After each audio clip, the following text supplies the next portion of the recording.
وقالي سرادين يقيبها كردوين بولشدا ayaa si mugla waxay ugu soo dhaweeyeen garoonka diyaaradaha magaalada Hargeysa Abwaan Cabdiwaaxid Cali Gamaadiid oo in muddo ku xidhnaa xabsiyada Puntland iyo sidoo kale wafdi uu hogaaminayo Suldaan Maxamed Suldaan Cabdilqaadir oo ka howlgalay soo deynta abwaanka cuqaash iyo sulaadiinta uu hogaaminayo Suldaan Maxamed Suldaan Cabdilqaadir ayaa u mahad celiyay mas'uuliyiinta maamulka Puntland goobtan joognaa waa madaarka caalamiga ee Cigaal International Airport oo aan ku soo dhaweynay saaka suldaanka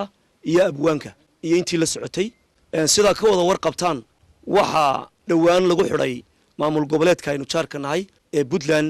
Abwaan Cabdiwaaxid Cali Gamaadiid in muddo ah 2 bilood iyo samtigana ku xidhnaa dabeedna waxa halkan ka anbabaxay wafti uu hogaaminayo Suldaan Maxamed Suldaan Cabdilqaadir Suldaan Cabdilaahi oo u tagay arintaasi falxamdulilaahi rabbil caalamiin waanay ku soo guuleysteen waxaan u tagnay dad wanaagsan dad walaaltinimada ogol dad inaynu wax wada qabsano ogol dad inaga raaliya islaan ciise isagu waa noo gaar boqorka guud ee daaro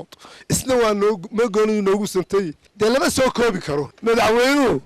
waa inaan dhalinyar waa nin aad u furfuran waxay reer Puntland ugu soo dardaarmay warnina wuxuu hayo ma garataan madaxweynihiina gaboobay deystay odayga anagu kaanu ka hadlaynaa waxa xiriirkii dhaqan waanu sameeynayna ragii halkaasi ila hawl galay oo dhan waxaan leeyahay aad iyo aad baan idinku mahadnaqayaa madax dhaqameedka reer Puntland horta waa u mahadnaqayaa waxaana si gaar ah ugu mahadnaqayaa agaasimaha guud ee wasaaradda cadaaladda iyo Masar Cawaale waxaan leeyahay aad iyo aad baa u mahadsantiin ilaahayna abaal marintiisa haydi siiyo ugu dambeyntiina Abwaan Cabdiwaaxid Cali Gamaadiid ayaa tixgabaya ugu mahad celiyay madaxda maamulka Puntland xalay mar xafladna lagu casuumay oo lagu soo sagooteeyay